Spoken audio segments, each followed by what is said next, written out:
I think there's a divide among the sim racing community. On one hand, we have VR sim racers who think VR is the greatest thing since sliced bread. And on the other hand, we have people who enjoy more of a no-nonsense kind of setup, choosing to race with a monitor. But I think the best way to understand this divide is to look at the pros and cons of each display type and see the benefits of both sides. So let's first look at the pros of VR. So the first one that comes to mind for me is it's way cheaper to race in VR than having like a triple monitor setup or something like that. With the Oculus now, you can find like secondhand VR headsets for like $200. It's insane. I remember growing up and VR headsets used to be thousands of dollars and like so out of reach, but now they're actually like really obtainable to people. My second pro is the immersion. The first time I jumped into VR for sim racing, I was just blown away. I had to change my whole driving style up just to compensate with actually having depth perception for the first time. And my last pro I want to talk about is your field of view. This kind of goes with immersion, but when you're actually inside the car and you can look around and see your surroundings, this really helps you battle closer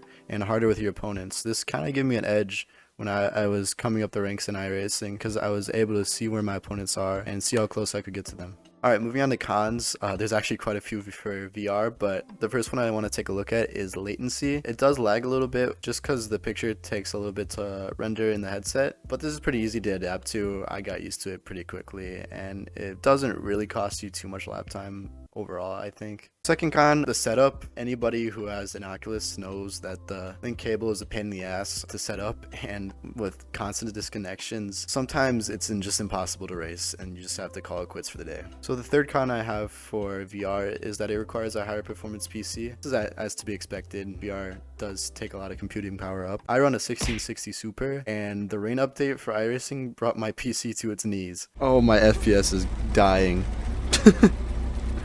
I think it already crashed my game. Yeah. So if you do have a lower NPC and you want to race VR, you're probably going to have to sacrifice your shaders just to be able to run it. Alright, so my last con for VR would probably have to be comfort. Having this cinder block on your head for hours at a time gets really daunting, and this mask here is not comfortable at all. It leaves imprints in your face and you get itchy from it. It's terrible. I hate it.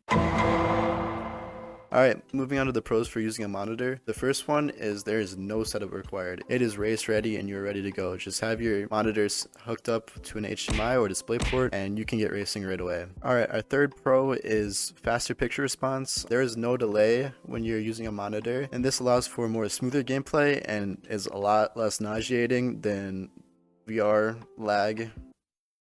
Ugh. Oh my god, I'm gonna throw up, bro, I swear to god. Alright, so a couple cons for using a monitor. It's 2D. You're racing on a 2D screen instead of having a 3D experience like VR. This takes away from depth perception and also your field of view. As you know, if you've watched any of my YouTube videos, I race exclusively in VR, and it's because I want more of an immersive feeling rather than having more of a simple setup. Like many sim racers, I want to race in real life, and being able to simulate closer in sim racing what it's like to race in real life is something I strive for, and I think VR helps a lot with that. I actually thought I was like one of the only sim racers that used VR, because you see all these pros just using their triple monitor setups, but I actually saw a video from Jimmy Broadbent and it was about VR sim racing.